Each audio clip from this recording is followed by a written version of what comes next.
ഇന്ത്യയിൽ നടക്കുന്നത് രണ്ട് ആശയങ്ങൾ തമ്മിലുള്ള പോരാട്ടമെന്ന് രാഹുൽ ഗാന്ധി. വയനാട് മണ്ഡലത്തിൽ തെരഞ്ഞെടുപ്പ് പ്രചാരണത്തിനായി എത്തിയ രാഹുൽ ഗാന്ധിക്ക് പ്രവർത്തകരുടെ ഉജ്ജ്വല വരവേൽപ്പ്.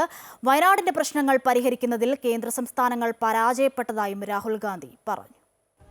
തിരഞ്ഞെടുപ്പ് പ്രചാരണത്തിന്റെ ഭാഗമായി മണ്ഡലത്തിലെത്തിയ രാഹുൽ ഗാന്ധിക്ക് ഉജ്ജ്വല വരവേൽപ്പാണ് പ്രവർത്തകർ നൽകിയത്. 6 കേന്ദ്രങ്ങളിലായിരുന്നു രാഹുൽ ഗാന്ധിയുടെ റോഡ് ഷോ. വയനാട്ടിലേക്ക് വരുമ്പോൾ വീട്ടിലേക്ക് വന്ന പ്രതിനിധിയെന്ന് രാഹുൽ ഗാന്ധി പറഞ്ഞു.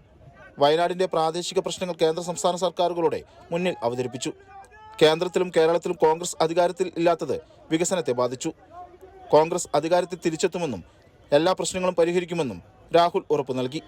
രാജ്യത്ത് രണ്ട് ആശയങ്ങൾ തമ്മിലുള്ള പോരാട്ടമാണ് നടക്കുന്നതെന്നും രാഹുൽ ഗാന്ധി കൂട്ടിച്ചേർത്തു.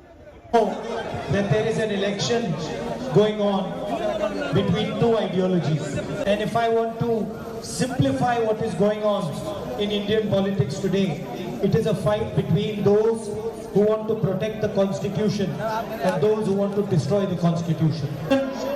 Is the document that protects the rights of all Indians regardless of the language they speak, the community they are from, the religion they practice, the state they are from. Everybody is the same in the eyes of the constitution. അതേസമയം road show നടന്ന 6 ഇടങ്ങളിലും ഒരിടത്തും ഇത്തവണയും പ്രവർത്തകർ party പതാക ഉപയോഗിച്ചില്ലെന്നതും ശ്രദ്ധേയമാണ്. നാളെ നിലമ്പൂർ, വണ്ടൂർ, ഏറനാട് മണ്ഡലങ്ങളിലെ തെരഞ്ഞെടുപ്പ് പ്രചാരണ പരിപാടികളിലും രാഹുൽ ഗാന്ധി പങ്കെടുക്കും. അമൃത ന്യൂസ്, വയനാട്.